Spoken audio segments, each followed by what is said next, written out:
Hi everyone, welcome to week 4 of Human Resources Legal Aspects. This week we're going to cover civil rights laws and workplace investigations. The workplace investigations we'll talk about specifically in the context of getting complaints of violations of the civil rights laws, but they actually apply to sort of a broad range of any sort of policy violations or other issues that might warrant an investigation by the employer. Next week we'll look at terminations and the limitations to at-will employment. Next week will be our final week. So we're over halfway through now and moving on to civil rights laws and investigations. Sort of a quick disclaimer, which is that there are a lot of different laws. We even looked at a couple of them last week, the Americans with Disabilities Act and the Oregon Disabilities Laws, that provide anti-discrimination provisions or that prohibit retaliation against a group of people or discrimination against a group of people who have engaged in some protected activity like taking family leave. There are other laws out there such as the Labor Relations Act that provide similar protections for groups of people not to be discriminated against. We're really looking at these civil rights laws, Title VII under the Federal Civil Rights Act and ORS 659A-030, both of which, generally speaking, prohibit employers from discriminating against any individuals, not just employees, of course, because it applies before the employment relationship starts, any individuals on the basis of certain protected characteristics. And under the federal law, these characteristics are race, color, religion, sex, and national origin. And those are the only ones that are written into the law. And that's why you might see some interest lately as the Attorney General of the United States has stated that the Department of Justice will not take the position that employers are prohibited from discriminating against transgender individuals. This is sort of the genesis of that is Attorney General Sessions reads this statute and sees sex to only mean discrimination against males or females for a position, and that sexual orientation or transgender would not be included in that.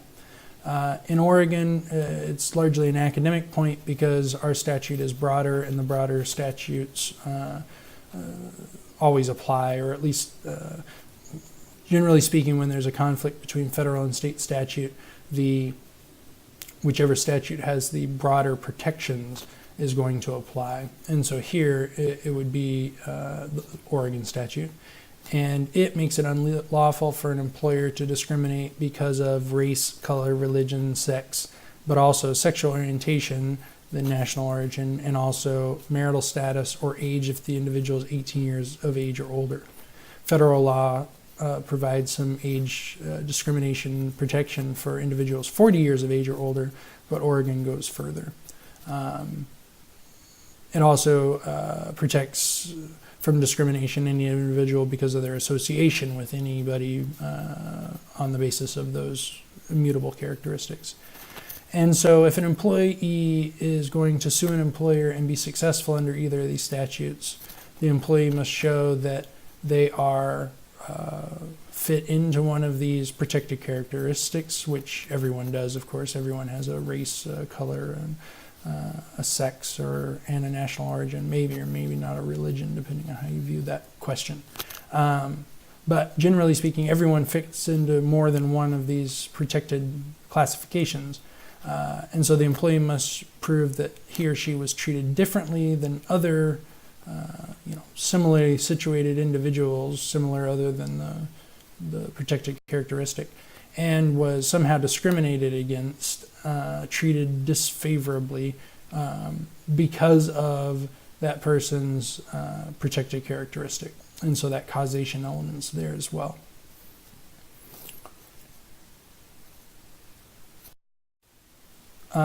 These protect employees from discrimination with regard to all parts of employment, hiring, compensation, discipline, terminations, and everything else in between.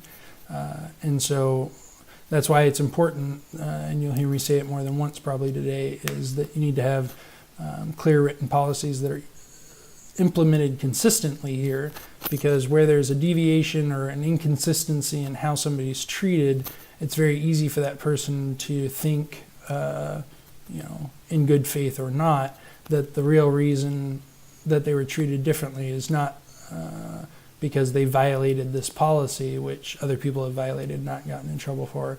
It's because of their race or ethnicity or so on and so forth.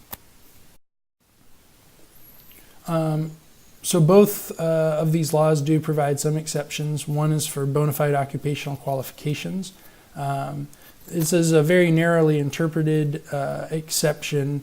On the one hand, it's sort of at its strongest when you're talking about privacy concerns of third parties. So these TSA agents that you see here in the photo, or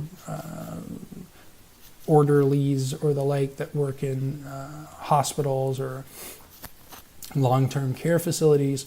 There can be an occupational need to have employees of both sexes there represented so that the privacy concerns of the patients or the travelers can be respected. On the other end of the extreme or spectrum is that an employer cannot just justify a need to discriminate on the basis of sex because of some stereotype. So even if an employer has employees who work in remote sites, over the course of several nights or so, the employer can't say, well, I can't have a man and a woman here alone because men can't control themselves, or women wouldn't be able to do the work or something like that. If you're basing the discrimination on some generalization about the sexes, it's unlikely to be successful. If it's really about the need for a specific gender to do a job, such as, again, the privacy concerns that might be with janitorial staff in a gym that has janitors in the different locker rooms, that could be an example. Usually there's no BFOQ for color or race. There might be for national origin. If you are working with one particular population, for instance, the Somali population in Portland, then it would be reasonable to have the person who is going to liaise with that community have some attachment to that community. It can't just be based on color or race. If you have two equally qualified candidates, you couldn't just hire the African American individual who has no greater connection to Somalia than just race. But you could if it was a Somali individual, for instance, likely. There's also an exception for religious institutions, unlikely to come up in most people's employment, but it's how you have coaches of particular faith at BYU and Notre Dame and the like. The connection can be an issue. There's a limit, just because a hospital has some religious affiliation wouldn't let it necessarily discriminate against doctors of a different religion. So there's limits there, but it's a little beyond the scope here. But where the rubber does hit the road for everybody is the corporate liability. When does an employer get in trouble? And I guess the scary thing about these employment laws, particularly these civil rights laws, is that the employer really has a certain level of strict liability. The employer may never know about a problem or an incident until it receives a complaint in the mail from BOLI, or it gets served with a lawsuit, and yet could still be liable for that,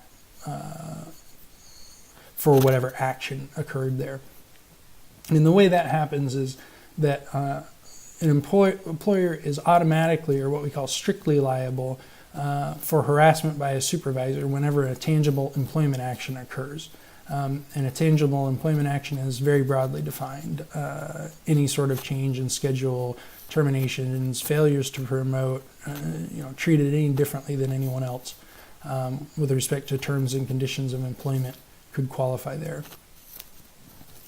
And so that's where that can occur, right? You can have a rogue supervisor who's doing things wrong and totally against the company's ethos and can still be held liable for that. Practically speaking, if the employee hasn't done anything to alert the employer before that, there's some questions about damages and the like. But again, the employer is generally speaking strictly liable for supervisors' actions. And that's why it's very important that employers train supervisors very well and supervise supervisors as best as possible. An employer can also be liable for harassment by a coworker of an employee if the employer knew or should have known of the conduct and failed to take immediate and appropriate corrective action. And so that's more of a negligence model than a strict liability model. It's a is the employer on notice and has it failed to abide by a duty, more or less. So the question of whether the employer is on notice is if the employer actually knew or should have known. The employer can't just stick its head in the sand. If the conduct's obvious, the employer is going to be held to be on notice of it. And then once the employer learned of the conduct, did it take immediate and appropriate corrective action? Here with the coworker and below with the non-employee, such as a customer or vendor, both of which are sort of on this negligence standard, the employer usually is not penalized if it didn't have any knowledge or real ability to know of the conduct.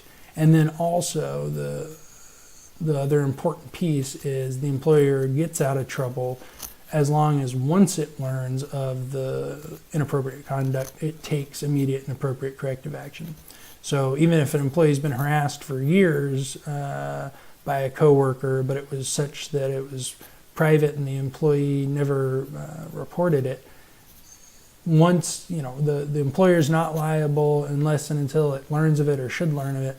And then once it does, if it takes immediate corrective action, inappropriate corrective action, then it has a defense to any complaint against it.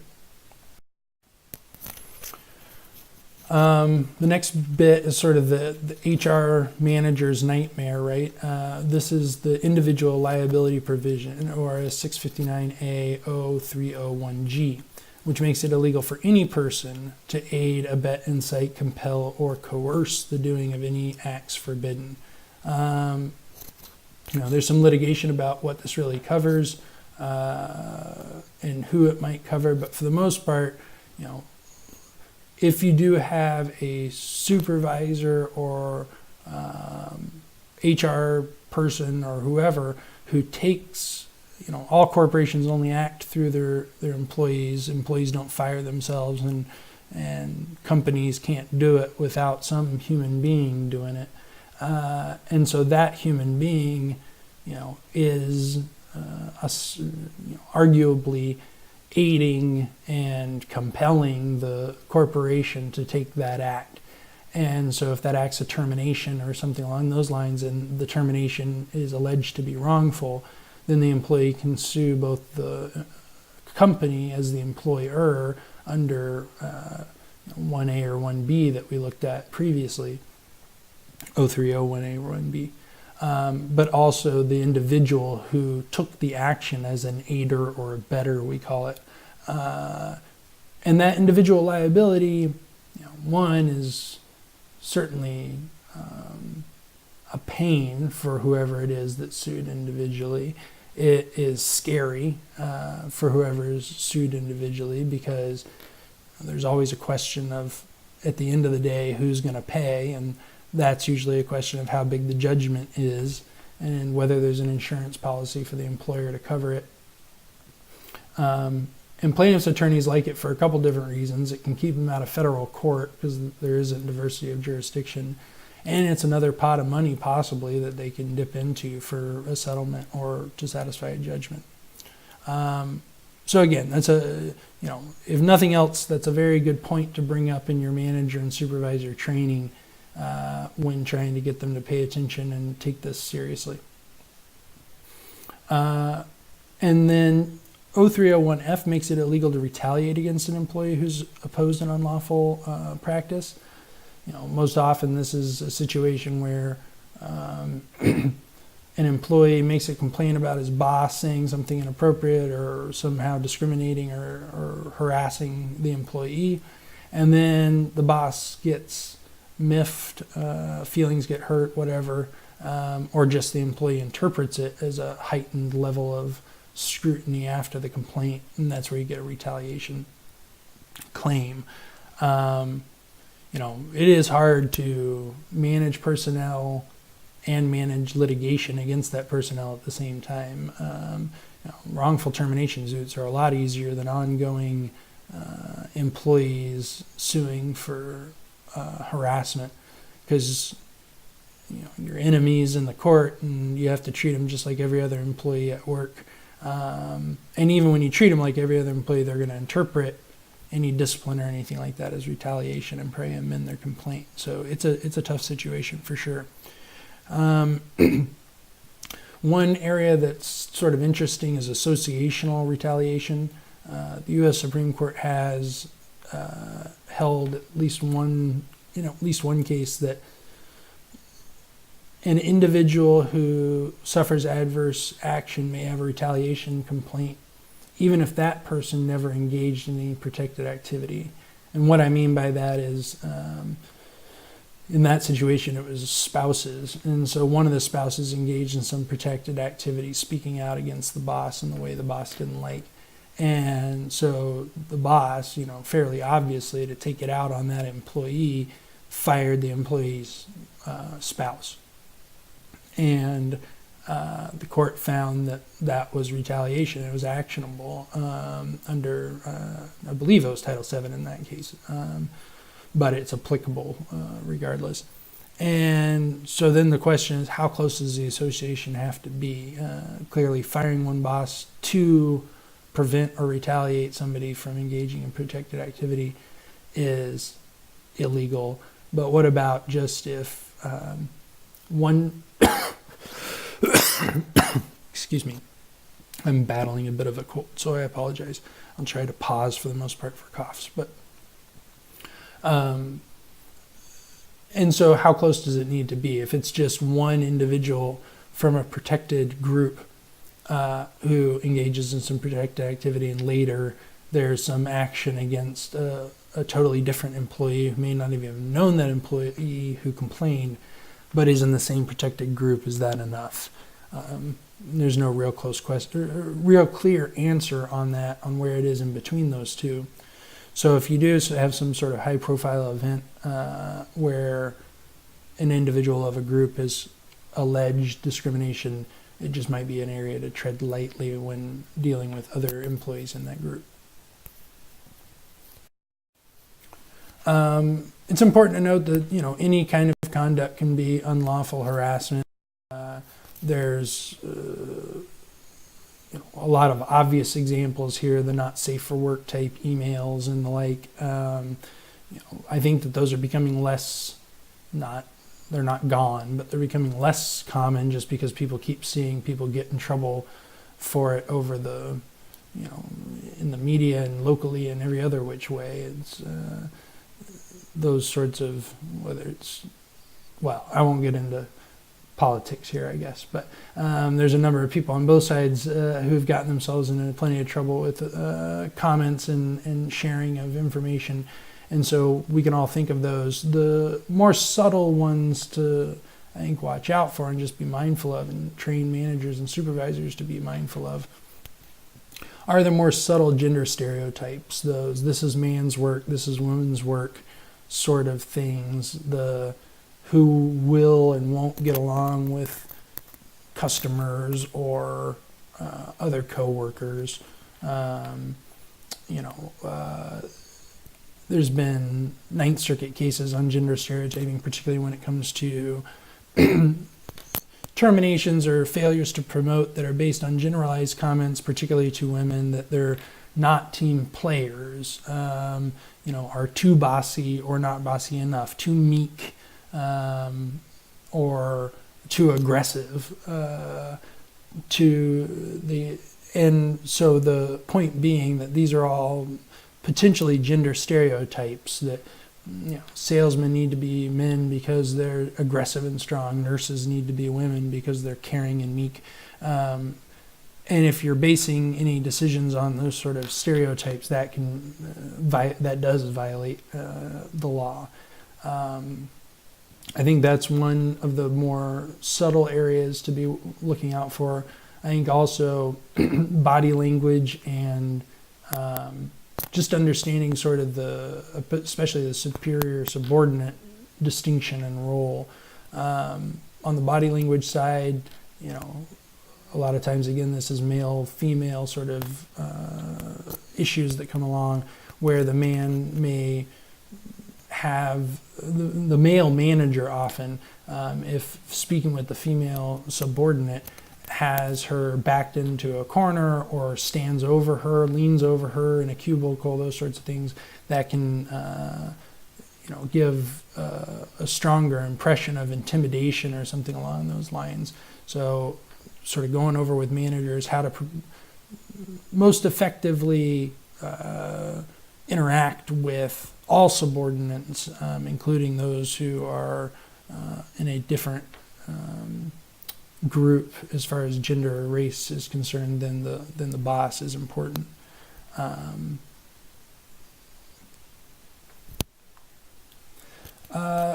I think one other thing to look out for, we'll probably talk about it in a little bit, is texts. A lot of your employees are texting each other away from work.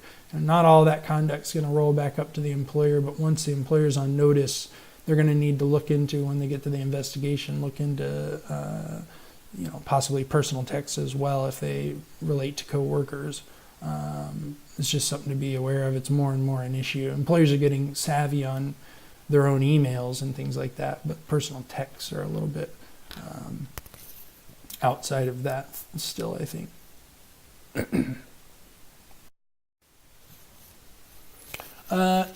Not all harassment is illegal. Not all hostile workplaces are hostile for illegal reasons.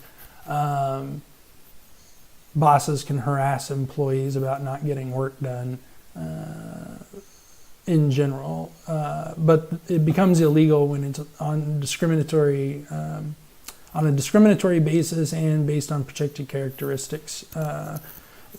I guess that's one and the same, really. It's discriminatory treatment on one of those protected characteristics. It is true that simple teasing, offhand comments, offhand even slurs or isolated incidents usually don't give rise to liability, but they should give rise to corrective measures by the employer. Anytime that discriminatory justifications are used for actual adverse or any sort of employment actions, that's going to be illegal. And then, of course, when there is an actionable hostile work environment, which we'll talk about shortly.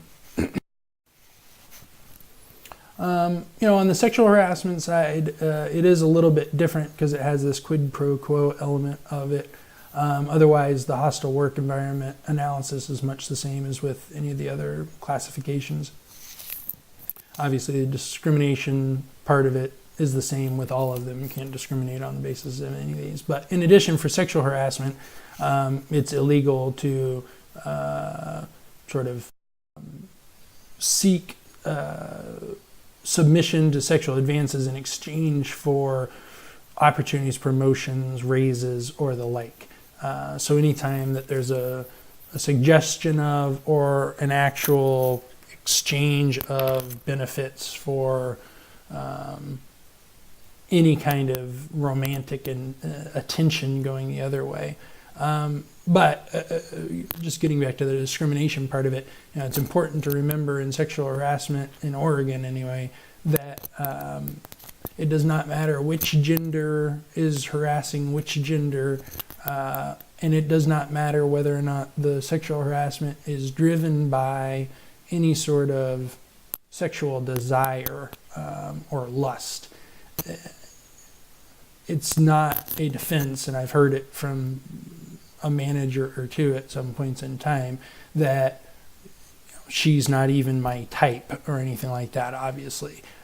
Most often, the situations which give rise to sexual harassment complaints now are ones that are really driven by a power dynamic and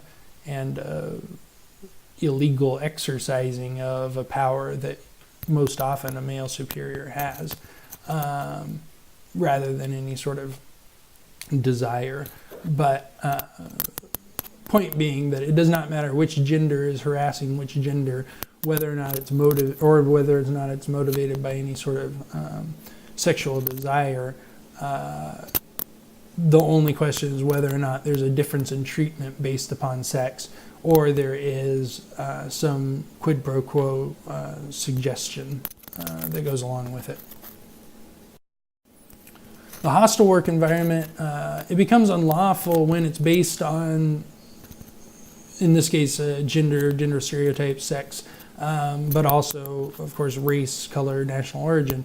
So it has to still be based on one of these things. It can't just be hostile because the boss is a jerk, or just, on a general basis, just doesn't like anybody. Can't be hostile because, the boss hates your particular taste in music. It has to be based on one of the protected characteristics or activities. And it must be unwelcome, severe, or pervasive. This is mostly a restating of the last slide there. The big point is that this is based on an objective standard, a hostile work environment. It is, first of all, any offensive conduct, which is any conduct that would likely offend a reasonable person.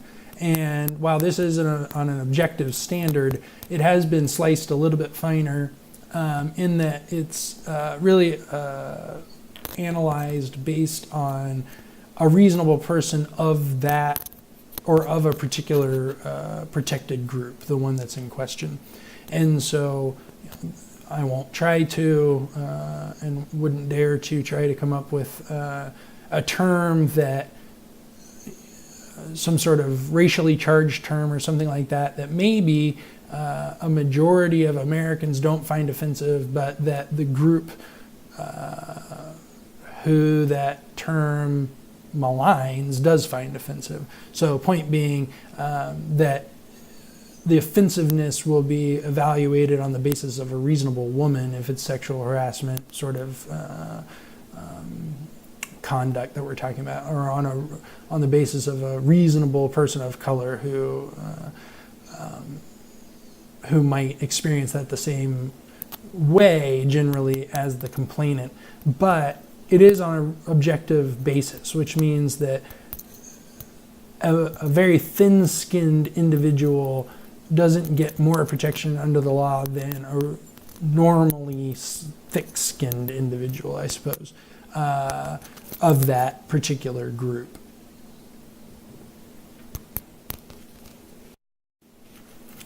Conduct's generally unwelcome if the complaining employee says it is. It is true that there's a defense that's there if the employee had previously solicited or invited the conduct, but practically speaking, this is a tough row to hoe, I suppose. Even if an employee absolutely brought the conduct on, flirted with the boss all the way through up to the relationship, if things go sour and there's a complaint made, even if the employer says, look, there's text messages from you to the boss predating anything else, she'll just say that was, or he'll just say, either one, that the reason for that was because they were required to in order to keep their job, to feed their family, so on and so forth.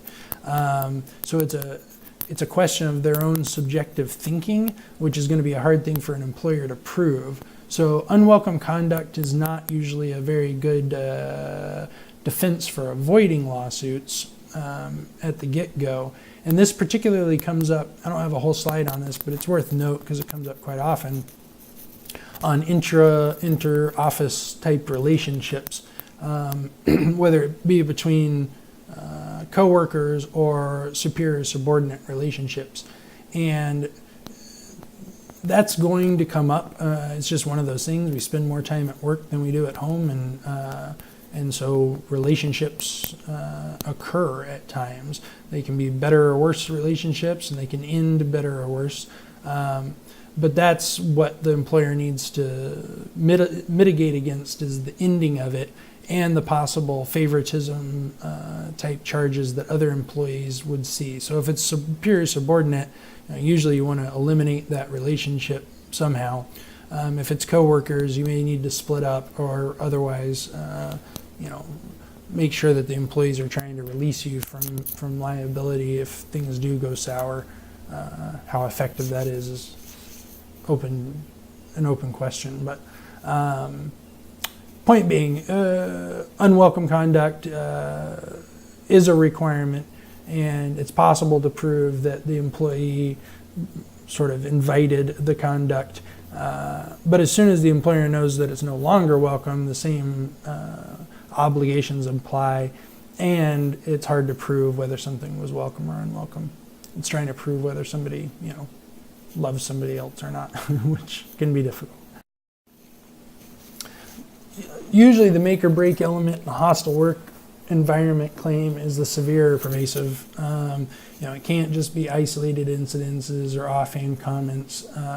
It needs to be something where it really makes the working conditions intolerable. And that's, a high hurdle of intolerability. It's a low hurdle for getting awfully far down the litigation path, but once you actually get to the deciding time, it's a rather high hurdle. For the most part, severe and pervasive means it's something that is happening on an ongoing basis and more than minor, more than the normal sort of boorish behavior or common, maybe even shop talk that occasionally occurs in places. It's got to be offensive on an objective basis, and something that is recurring on a fairly regular basis. However, if there's something that's particularly severe, it can be a single incident. If there's a sexual assault, that workplace is likely going to be hostile from there on out for the employee. And so one incident like that is enough to make it hostile, and the employer needs to remedy that situation in a number of ways, obviously. Sort of alluded to this before, but where can harassment occur? Pretty much anywhere that,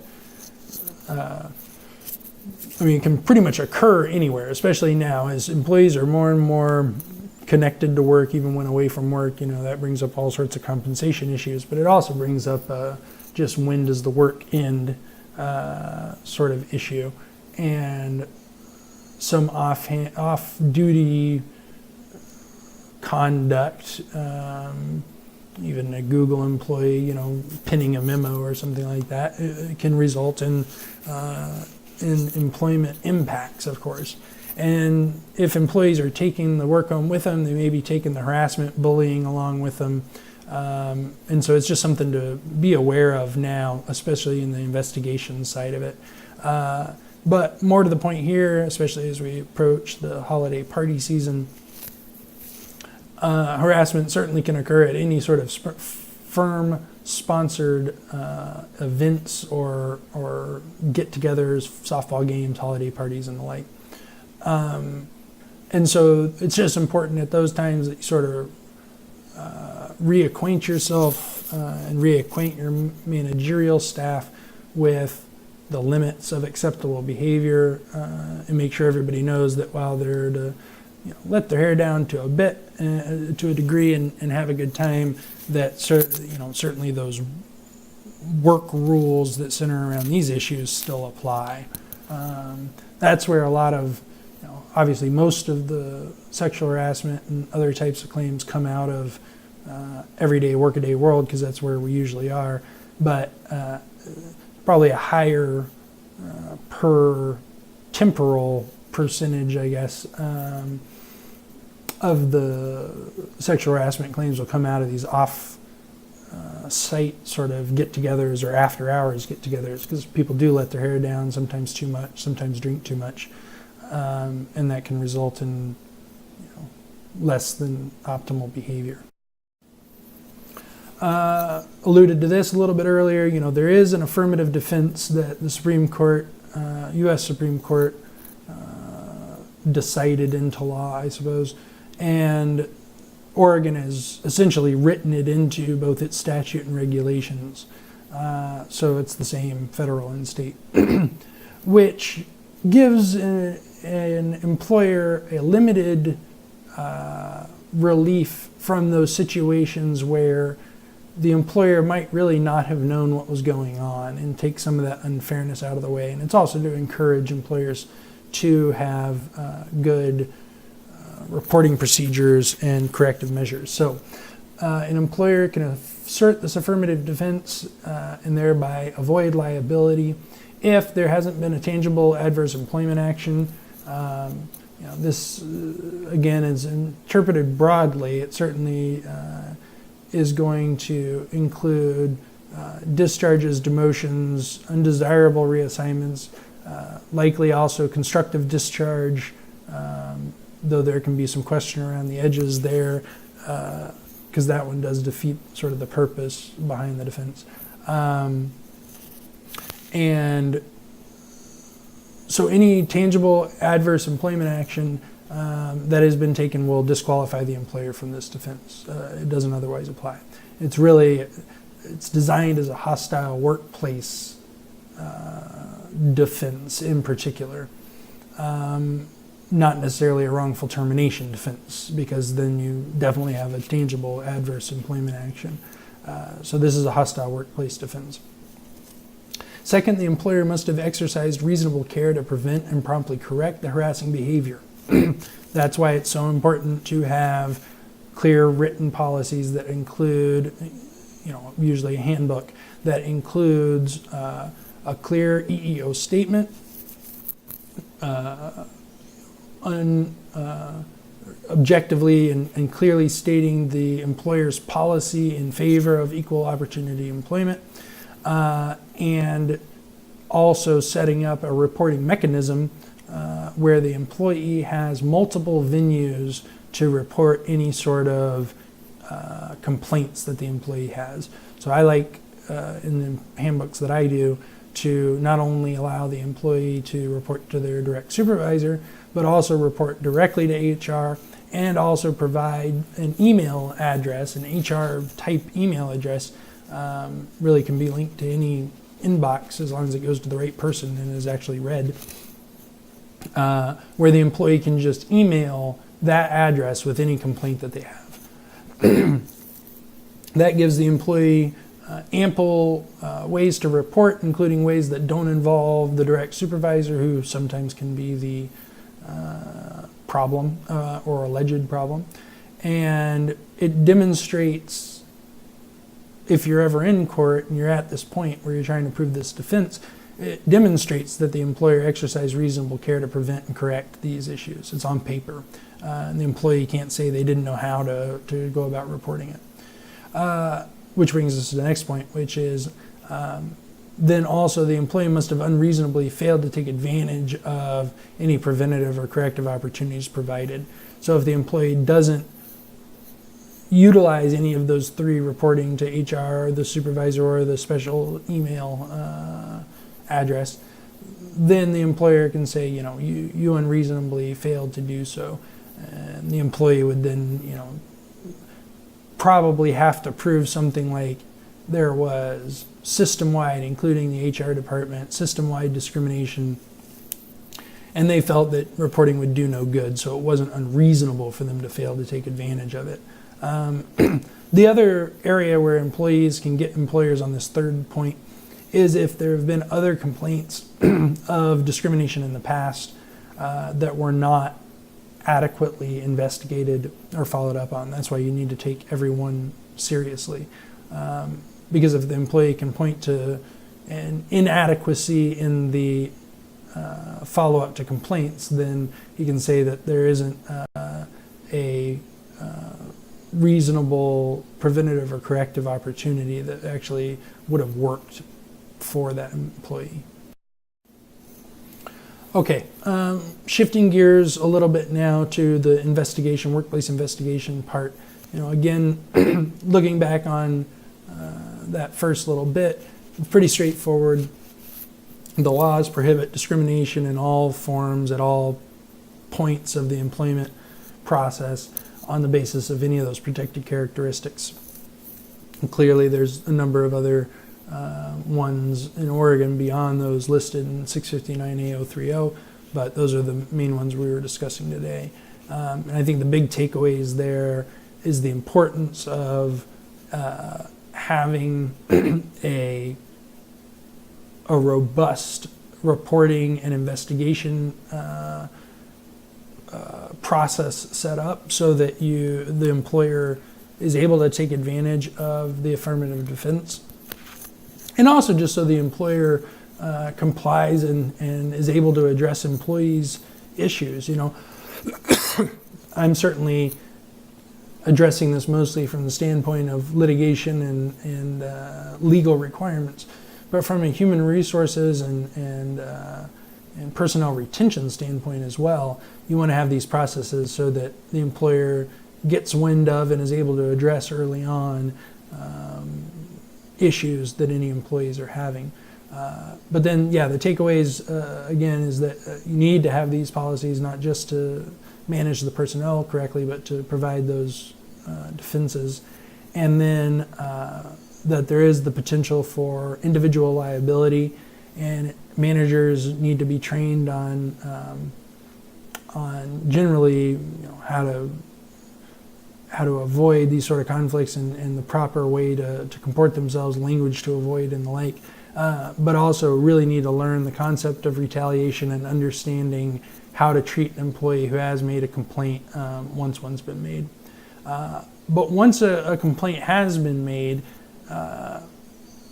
the employer's objective needs to be to gather all the facts, determine to the best ability of the employer what happened, and then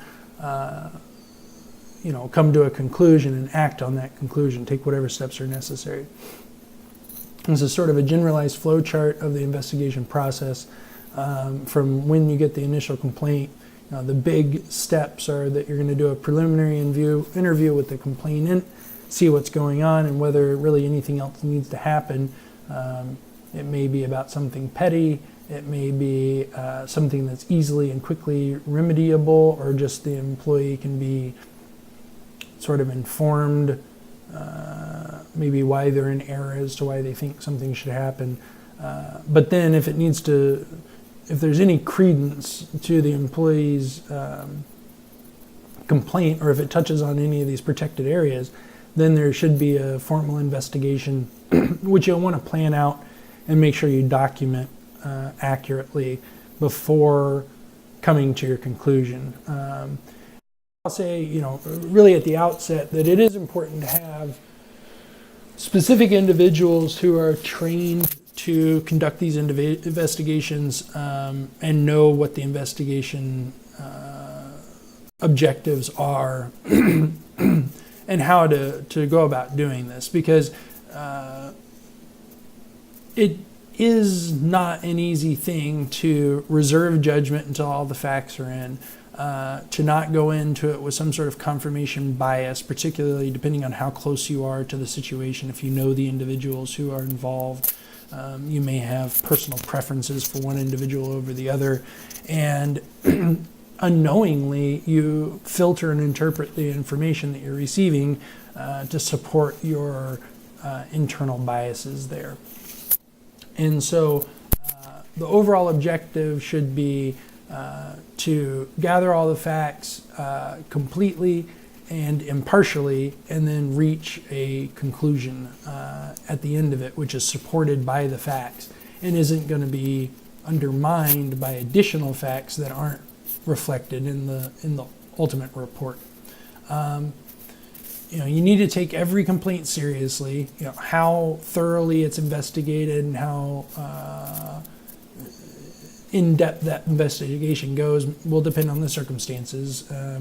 If you just have an employee who complains about the music that their co-employees are playing, maybe all that takes is a conversation versus Uber, which hired separate outside counsel, separate than their normal counsel, to come in and conduct a full-blown top-to-bottom investigation for systemic sexual harassment, almost certainly to the tune of multiple hundreds of thousands of dollars in legal fees. And in the Uber situation, that was warranted. It was a huge PR issue, if nothing else, but it was a big legal issue as well. So the depth of the investigation will vary, but you need to take all the complaints seriously and relate the seriousness with which you're taking all the complaints to the complainant. In these areas of racial discrimination in particular, or I guess immutable characteristic discrimination, the whole panoply of the characteristics, it's not usually a top-down racist organization or segregation of the workforce by race or religion. It's usually that there's a comment or two or some pattern of behavior that an employee rightfully or wrongfully or just sensitively or less sensitively interprets as being driven by some sort of discriminatory animus. And then the employee makes a complaint, and then the make or break is whether or not the employee feels that the company, beyond the employee who has given that employee a hard time, takes the complaint seriously. If the employee feels maligned, neglected, and not taken seriously, that's when it'll usually get elevated to a next level. If the employee is taken seriously and it's investigated, even if nothing really comes of it, the employee feels some vindication, satisfaction, and usually often lets it lie there. And again, the most important part at this pre-investigation and early investigation stage is not to form judgments. You can't prejudge the matter before all the facts are in, and you need to try and keep out any sort of bias you have that is based upon knowledge of the individuals. It can be most effective to have someone who's somewhat outside of the day-to-day or direct reporting relationship, just because if the investigator knows the subjects, there's just a lot more potential for those prejudgments to creep in. The first thing to do is to interview the complainant, get the complainant's version of events, what happened. I think main key here is that you're trying to gather all the facts. The goal is not to only write down or gather the facts that support the version of the story that you think is true or that you want to be true. It's to gather all the facts that are relevant to the issue, whatever the issue may be. So you want to ask open-ended questions. You want to get the background to any of the allegations. Is there any documentary support? Is this something that the person knows firsthand, or is it something they heard from somebody else? Who'd they hear it from? And then you want to cast your net wider too, right? You want to figure out who else has knowledge about the situation. Like I said, whether there's any other documents. And if the employee has any other issues that they want to bring up, as long as they're sitting there with you. But gather all the facts and document. It's possible, depending on the severity of the situation, you need to take some immediate steps, whether it's suspension of the accused employee, alerting police if there's a threat of violence or something that seems to escalate, like it might escalate. These situations are rare, but they do come up, and you need to be aware of them. Workplace violence is certainly a serious issue, and one of the places where most violence does occur, again, because of the tightness of quarters and the amount of time that we spend with each other at work. So if there's any allegations of violence or threats, you want to take that to an expert. You want to take it to law enforcement and figure out whether there needs to be an alert to other employees or similar measures taken. That all being done, knowing the complainant's full story and having evaluated whether or not it even brings up illegal discrimination rather than just my boss treats me mean and makes me work weekends. If it's my boss treats me different than everybody else and makes me work weekends, and by the way, I'm the only, the only Hispanic individual who works here, then that's when you need to trigger the fuller investigation here. So that's the first step. Identify the need for the fuller investigation, the further investigation. So that would be complainant has stated allegations which give rise to an inference or a possibility of disparate treatment or a hostile work environment based on X factor, right? Color, race, religion, something like that. Next, you're going to select the appropriate investigator and then pretty much plan out how you're going to gather all your facts. One of the big issues is selecting that appropriate investigator. As I said, you need somebody who's impartial. You need somebody who's not part of the actual issue. You also want the individual to be management level for a variety of reasons, so that they have the authority to get the response that they need to, and so that they're within sort of the management level of communications in case of litigation down the road. So some member of management, oftentimes this will be an HR staff member. The problem I guess I sometimes see, and if you have the personnel to not do it this way, it might be worthwhile, is that bigger companies will have HR individuals who are assigned to specific sites and they handle everything there.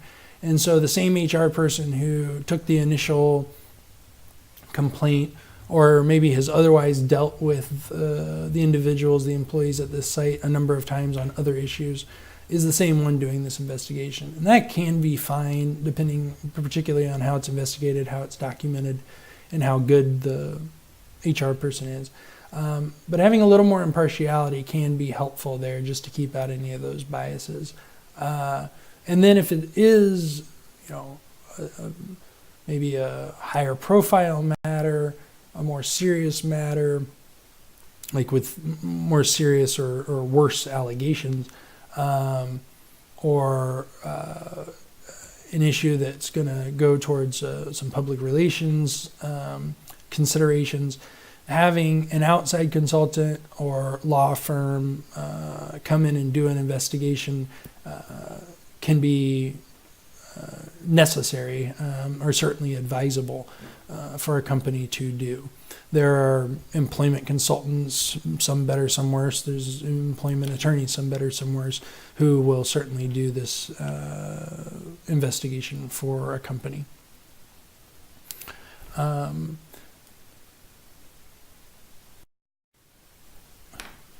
You want to make sure that the individual, whether it's because you know them or because of their reputation, actually knows how to, speak to people and conduct an investigation.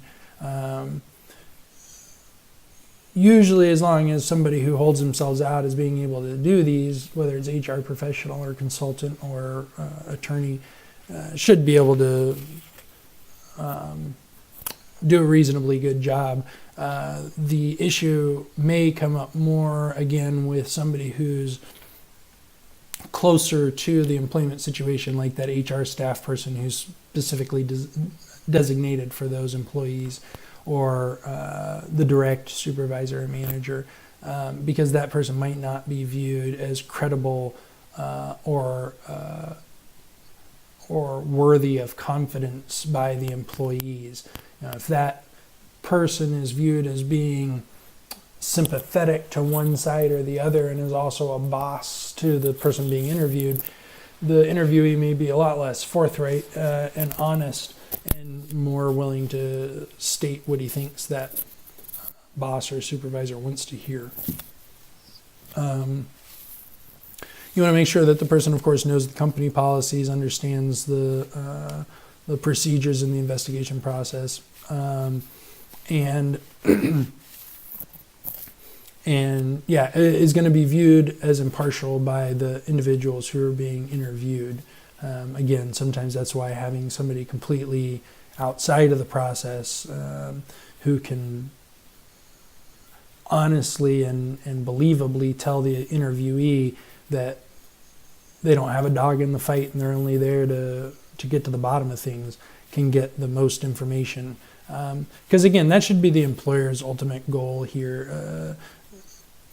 Where I see employers go wrong is where there is sort of an us versus them mentality, and any employee who makes a complaint's the them part of it. You got to close ranks and and protect and beat that allegation. And both from a legal and a HR retention sort of standpoint and personnel management standpoint, really the goal on both sides should be to determine whether there is a problem, and if there's a problem, to address it and fix it. Because one, it's because it's the right thing to do. Two, because ultimately it results in a better workplace, as far as I've been able to see and tell. So having that appropriate investigator and having the person who is going to get the right level of confidence out of the employee is very important. Identify documents to be reviewed. A lot of this is pretty self-explanatory. If there's allegations of hostile work environment or bullying on the basis of one of these protected characteristics, you're certainly going to look at the communications between the accused and accuser through company email and the like. Again, here's where I see employers pretty much have that part down, but may forget that employees are communicating through Facebook and text message and so on and so forth. So you want to make sure that as you're doing the investigation and talking to the employees that you're looking into those issues as well. Again, you're trying to gather all the facts throughout this process. And so each time that you're interviewing a person, you're interviewing them to ask them what they know about the specific situation, what they think you should know about the individuals and the allegation and the complaint, and whether or not they think anybody else or any other documents might reveal any other information. So just sort of overturn the rocks until you get to a reasonable ending point there. Usually it's fairly obvious when you've exhausted your leads and you need to make your conclusion based on what you've learned. And this is what you're trying to learn. What happened? When did it happen? Where did it happen? Why did it happen? And could it have been avoided? As you broaden your investigation, especially if you're going to do a lot of interviews, if you're doing an entire department to learn about a supervisor, you may have 20 interviews or something like that to do. Having some consistency between those and a written outline can be very useful there. Also, you want to make sure that your investigator, whoever that may be, is coordinating that outline with the particular decision makers or principals on the ground there. Even we as litigators, once we get to this point of litigation, we can review all the documents, but we still don't know everything that happened. And so as we're preparing our deposition questions for a deponent, we're usually bouncing those back to the employer to say, okay, anything else that we should be asking about here. And so make sure that that investigator, if you do have that impartial investigator who's somewhat detached, that's good. It's going to make for a better investigation and free folks up to talk a little bit more. But that investigator should be made, should have the principles, managerial principles in particular, on the ground there to sort of vet questions and bounce questions off of. So next, you're going to conduct the actual interviews. The entire objective here is to get as much information as you can about the incident. You do not want to presuppose what the individual is going to say. I've said it a number of times, but that's where people really get wrong. Is, okay, this multiple time complainer complained again. I know that it's, BS, and so I'm going to perfunctorily go through this thing and ask all my questions in ways that suggest the answers and get to the no conclusion I've already got. And then you don't even listen when somebody does tell you something, and you certainly don't ask broad enough questions to allow them to give you information. Make sure that you're honest about the purpose of the investigation with folks, and don't promise anybody confidentiality. You're going to likely have to use the information you learn, so you don't want to tell them it's confidential, but you do want to let them know that they need to, as part of their duties as an employee, to comply with the investigation and provide whatever information they do have about it. It's not a bad idea, especially depending on the sensitivity of the interview itself, to have a witness in the room along with the investigator. Again, you're trying to get to the real facts at this point in time, not just those that support some conclusions. So don't tell the interviewee what other witnesses said. You don't want to corrupt their information. There's so many studies now that talk about how different people view different situations and interpret things differently. 6 people witness a bank robbery and they all see a completely different person doing the bank robbery and make out different parts of it, and time goes faster for some and slower than for the others. Point being, it's all fairly relative. So, and also the extent to which people's quote unquote memories can be distorted when they're told other information. They grab onto that other information, they make it part of their memory.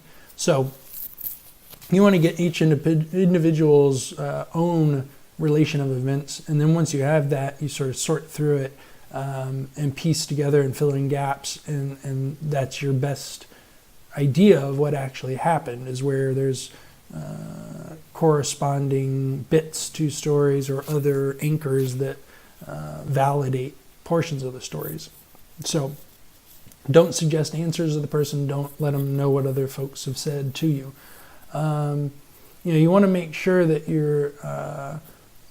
that things are comfortable. You don't want the individual to feel like that they're captive in there. Make sure they're aware they can take breaks and are free to go. But you do want to make sure that you're getting answers to your questions as well. Don't let them just ramble on or anything. Get answers to your interview outline. Keep the witness guessing, sort of change up a little bit. Go chronologically, but you can go to different chunks in different areas, follow up on things, and then get back. Stay away from accusations. Go more towards statements of facts. We received a complaint regarding, not you did X. And the main reason is that once there's an accusation and it sounds like there's already a conclusion as to what has happened, you harassed so-and-so, that's an accusation. That can shut down that dialogue very quickly.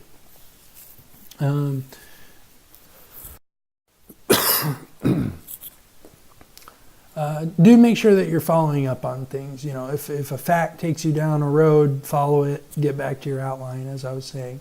Follow up on who knew what other documents are out there. Get as much information as you can. and make sure that the person being interviewed knows that they can come back to you with anything else to learn or think about or recall down the road. And as with everything, document all of these processes. And as you're documenting, take your notes. Make sure that at the end of it, you go over those notes. At least go over those notes with the individual and confirm with them that you got everything right. And depending on the sensitivity of it, you may want to go all the way with a written memorandum or a signed statement where you take, what they've told you, usually type it up, and then confirm with them that everything is accurate and have them sign it. Sometimes we'll do this even, early stages of litigation, we'll do it and get actual declarations that have the perjury statement and the like to lock in and make sure that we know what the facts are. So that's an approach. And ultimately this is the goal here, right? So you've gathered all the facts, you've exhausted all the leads, you have to now take those facts, analyze them, and come to a conclusion. And here again, what you want to do is make up your report, which we'll talk about in a second, but make sure that you're following every step and showing all your work. And then once you determine if there's an actual violation of policy, then you need to take action consistent with actions taken in the past and policy, and appropriate given performance history and other sort of issues that can come along with it. Then at the end of it, of course, there can be communication issues. You want to tell the individual if they've broken a policy that they have and let them know the consequences of it. But also additional training for everyone, or letting other employees sort of know what happened and how to approach things moving forward is certainly a practice. So the suggested structure, I think that any time that you have a complaint that warrants the further investigation, one that gives rise to issues related to illegal discrimination or harassment in particular, you need to have a formal report at the end of it. It may not need to be very long, but it should be somewhat standardized. Because again, here you want to be able to, in 2 years or so, when trying to recreate the facts in front of a jury, show exactly what occurred, what action was taken, and why that action was taken. And so you'll have an introduction that sort of goes over the background, a synopsis of all the complaints that were made, a summary of the allegations, and then a summary of the actual factual findings, right? What you actually learned. So you need to analyze each of the allegations through those facts that were learned. So if somebody said, you're treating me wrong because of my race, my color, and my religion, and you go out there and you do your factual findings, then you need to have 3 different areas where you say there was or there was not discrimination on the basis of race, then color, then religion, for each area, and then show your work. Why? Because this fact against this law, or whatever the case may be. There was no discrimination because the employee stole $50 out of the till after informing the employer that they were of this religion or something along those lines. So the point being, documentation is really your friend here. You want to show that you did a reasonable investigation and came to your conclusion by actually applying the facts found against the legal requirements and reach that conclusion. And that's why your factual investigation needs to be so broad and make sure it includes everything, because you can't have a situation where the employee is able to come up with different facts down the line that refute your position. All right, this module, this lecture was a little bit longer than the others. I apologize for that. It's just a big topic. The discrimination part itself is not so big, but the investigations is a big deal. And these are your main takeaways. You want to make sure that you have a policy for investigations and make sure that the investigator is trained and knows what they're doing. The biggest issue, again, is where an HR professional or a manager or whoever's assigned to do the investigations is too close to it or just can't be bothered because it's not their real job, or they don't like one of the parties involved, or whatever the case may be. That can really derail the whole process. You have to take prompt action. You can't let these things fester. It only gets worse with time. So the quicker that you react, the better your defenses are later, and the better your outcomes are going to be prophylactically. As with everything, the most essential parts of being an employer to have clear, consistent policies, clear written policies, enforce them consistently, and don't be a jerk. And that doesn't mean don't be firm, and it doesn't mean don't own your role as an employer. It just means don't be motivelessly malignant, as Coleridge would say. Don't be mean for mean's sake. It's the employees who are told that they're going to have their family photos mailed to them as they're getting fired, or who get fired by text message. It's not good to break up with somebody via text message. It's not a good idea to fire somebody via text message. So at all points, treat everybody with dignity and respect, even if you have to ultimately make a decision to get rid of somebody, and even if it's for a reason that they violated your policies, you can still be professional throughout that process. That's the employer's job, is to be professional. And then always document, document everything. You don't have to state a legal conclusion. You should not state a legal conclusion as to, in the conclusion of my investigation, I found that Joe was sexually harassed. I wouldn't say it that way. It would be better to not come to that conclusion, but to say the conclusion is that there was a violation of our company policies and we're taking X action. And then, you do have to take those actions. You have to pull the triggers.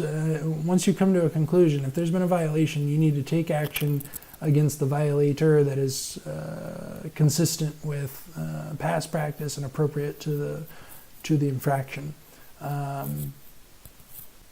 Again, things don't age well in this area. So that's it on this week. We will pick up with terminations and at-will employment next week. Thank you.